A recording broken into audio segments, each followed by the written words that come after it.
नमस्कार, मेरा नाम है मंगल और आप देख रहे हैं खेती की पाठशाला भाग 2।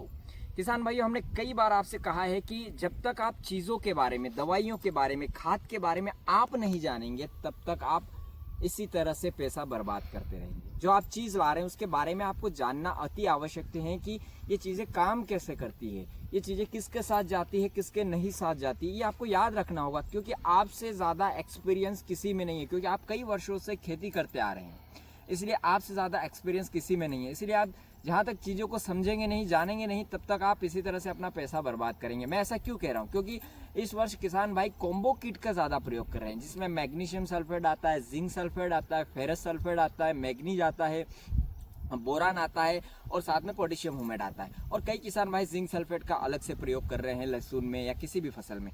तो क्या आपको पता है कि बेसल डोज में इसका प्रयोग कर रहे हैं? क्या आपको पता है कि बेसल डोज में ये जाता है या नहीं जाता है? आइए इस बात को हम समझ लेते हैं। किसान भाइयों, सल्फेट बेस्ड चीज जो है, जैसे कि मैग्नीशियम सल्फेट हो गया, फेरस सल्फेट हो गया, जिंक सल्फेट हो गया, मैग्नीज सल्फेट हो गया, इन सल्फेट बेस्ड चीजों को हम फास्फेट बेस्ड चीजों के साथ नहीं दे सकते, यानी कि फास्फोरस के साथ हम नहीं देते।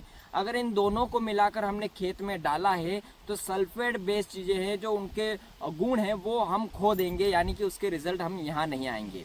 तो फास्फेट किस में होता है, फास्फोरस किस में होता है? डीएपी में होता है, 12-32-16 में होता है। और ये बेसल डोज में हम प्रयोग करते हैं इनका, लहसुन के पहली पिलाई में हम इसका प्रयोग करते हैं। और इनके साथ में अगर इन चीज़ों को दे रहे हैं, आप कॉम्बो किट का प्रयोग कर रहे हैं, जिंक सल्फेट का प्रयोग कर रहे हैं, ऐसी चीज़ों का प्रयोग कर रहे हैं, तो उसके रिजल्ट आपको कहाँ से मिलेंगे? तो आपका पैसा बर्बाद हुआ है कि नहीं, तो इसके बारे में आपको जानकारी होना चाहिए। तो किसान भाई, आपको समझ में आया होगा कि सल्फेट बेस्ड चीज जो है फास्फेट के साथ नहीं मिलती है। फास्फोरस तो होता किसमें है? डीएपी में होता है, 12-32-16 में होता है। ये चीजें हम बेसल डोज में प्रयोग करते हैं। और इसके साथ में अगर इन कीट का प्रयोग कर रहे हैं, zinc sulphate, magnesium sulphate, ferrous sulphate का प्रयोग कर रहे हैं, तो आपको इनके रिजल्ट कहाँ से मिलेंगे? आप वैसे ही आप अपना पैसा बर्बाद कर देंगे और कहेंगे हमने इतना कुछ डाला है और आपको रिजल्ट नहीं मिले।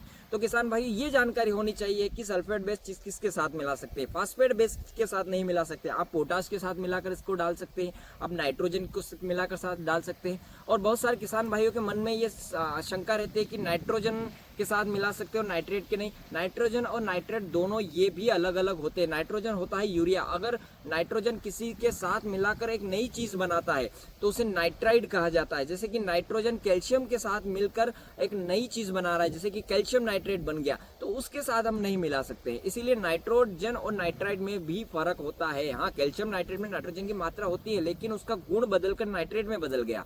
काम वही है, लेकिन फार्मूला यहाँ पर बदल जाता है, इसीलिए इसके साथ हम प्रयोग नहीं कर सकते हैं।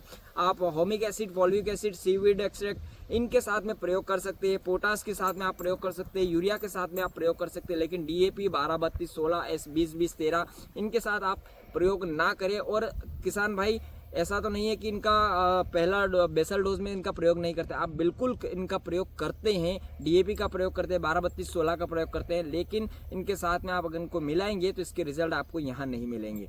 तो मेरा किसान भाइयों से यही कहना है कि आप कीट का प्रयोग कर रहे हैं तो फसल जब 20 से 30 दिन की हो जाए तब इसका सिंगल प्रयोग करें, तो आपको बहुत ही बेहतरीन रिजल्ट देखने को मिलेंगे। उम्मीद है ये वीडियो आपको समझ में आया होगा। वीडियो पसंद आया हो तो वीडियो को लाइक कर दीजिएगा, चैनल को सब्सक्राइब कर दीजिएगा और कमेंट बॉक्स में बताइएगा ज़रूर कि अगला वीडियो किस पर लाएं और अपनी राय ज़रूर दीजिएगा।